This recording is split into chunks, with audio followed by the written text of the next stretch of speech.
ദൈവതിരുനാമത്തിന് മഹത്വമുണ്ടായിരിക്കട്ടെ. വലിയ നോമ്പിൻ്റെ വലിയ ദിനങ്ങളിലൂടെ കടന്നു പോകുമ്പോൾ നോമ്പുകാല ചിന്തകളിലേക്ക് ഏവർക്കും സ്വാഗതം. 1 പത്രോസ് 4 അധ്യായം 7 മുതൽ 10 വരെയുള്ള തിരുവചനങ്ങൾ ധ്യാനിക്കുമ്പോൾ അവിടെ 4 കാര്യങ്ങൾ വളരെ പ്രധാനമായി എഴുതി രേഖപ്പെടുത്തി വെച്ചിട്ടുണ്ട്. എല്ലാറ്റിൻ്റെയും സമയം അവസാനിച്ചിരിക്കുന്നു. ആകയാൽ പരിപാകതയുള്ളവരും പ്രാർത്ഥനയ്ക്ക് ജാഗ്രതയുള്ളവരും ആയിരിക്കണം. രണ്ടാമതായി, നിങ്ങൾ പരസ്പരം സ്നേഹിക്കണം. മൂന്നാമതായി, പിറുപിറുപ്പ് കൂടാതെ തമ്മിൽ അതിഥി സൽക്കാരം ആചരിക്കണം. നാലാമതായി, നിങ്ങൾ അന്യോന്യം ശുശ്രൂഷിക്കണം.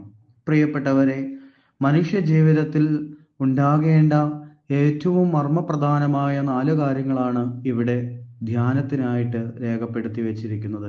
1, നിങ്ങൾ പരസ്പരം സ്നേഹിക്കണം. 2, പ്രാർത്ഥനയ്ക്ക് ജാഗ്രതയുള്ളവരായിരിക്കണം. 3, അതിഥി സൽക്കാരം ആചരിക്കണം. അന്യോന്യം സ്നേഹിക്കണം. നമ്മുടെ ജീവിതത്തിൽ പ്രാർത്ഥനയ്ക്ക് വലിയ പ്രാധാന്യമുണ്ട്. ദൈവത്തോടെ ചേർന്നിരിക്കുവാൻ പ്രാർത്ഥന മൂലം സാധിക്കുന്നു. വലിയ നോമ്പിൽ എല്ലാ കാര്യങ്ങളും മാറ്റി നിർത്തി പ്രാർത്ഥനയിലൂടെ ദൈവത്തെ അറിയുവാൻ തക്കവണ്ണം ഇടയായിട്ട് തീരണം. പ്രാർത്ഥന എന്ന് പറഞ്ഞാൽ കഴിഞ്ഞ കാലഘട്ടത്തിൽ ദൈവം നമുക്ക് തന്ന എല്ലാ അനുഗ്രഹങ്ങൾക്കും നന്ദി പറയുവാനും അതോടൊപ്പം തന്നെ നമ്മുടെ ജീവിതത്തിൽ വന്നുപോയ തെറ്റുകളും കുറ്റങ്ങളും അതെല്ലാം ഏറ്റുപറഞ്ഞ് വിശുദ്ധ കുമ്പസാരം എന്ന കൂദാശ സ്വീകരിക്കുവാനും ഒപ്പം നമ്മുടെ പ്രാർത്ഥനകളും നമ്മുടെ യാചനകളെല്ലാം തിരുസന്നിധിയിൽ സമർപ്പിക്കുവാനുമുള്ള മാർഗമാണ് പ്രാർത്ഥന എന്ന് പറയുന്നത്.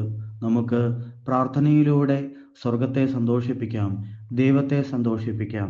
രണ്ടാമതായിട്ട്, നിങ്ങൾ പരസ്പരം സ്നേഹിക്കണമെന്ന് പറയുമ്പോൾ നമ്മുടെ ജീവിതത്തിൽ ദൈവം നമ്മളോട് പറഞ്ഞിട്ടുണ്ട്, ഞാൻ നിങ്ങളെ സ്നേഹിച്ചതുപോലെ നിങ്ങളും പരസ്പരം സ്നേഹിക്കണം എന്നുള്ളതാകുന്നു എൻ്റെ കൽപ്പന. പ്രിയപ്പെട്ടവരെ, പരസ്പരം സ്നേഹമുണ്ടാവുക എന്ന് പറയുന്നത് ഈ ലോകത്തിലെ ഏറ്റവും പ്രധാനപ്പെട്ട കാര്യമാണ്.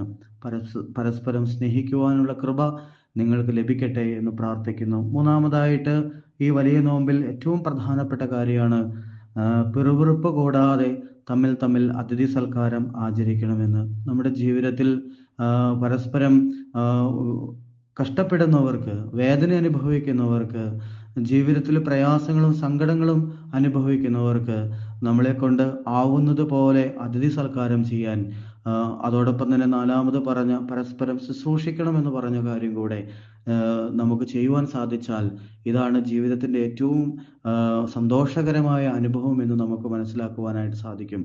ഒന്നാമതായിട്ട് പ്രാർത്ഥന, രണ്ടാമതായിട്ട് പരസ്പര സ്നേഹം, മൂന്നാമതായിട്ട് പരസ്പര അതിഥി സൽക്കാരം, നാലാമതായിട്ട് പരസ്പര ശുശ്രൂഷ. ഈ 4 കാര്യങ്ങൾ നമ്മുടെ ജീവിതത്തിലുണ്ട് എങ്കിൽ തീർച്ചയായും നമ്മെ ഓർത്ത് സ്വർഗം സന്തോഷിക്കും, ദൈവം സന്തോഷിക്കും. ഈ വലിയ നോമ്പിൽ നിങ്ങൾക്ക് എല്ലാ അനുഗ്രഹങ്ങളും ദൈവം നൽകട്ടെ എന്ന് പ്രാർത്ഥിക്കുന്നു. ദൈവത്തിൻ്റെ അതിപരിശുദ്ധമായ നാമം മാത്രം മഹത്വപ്പെടുമാറാകട്ടെ.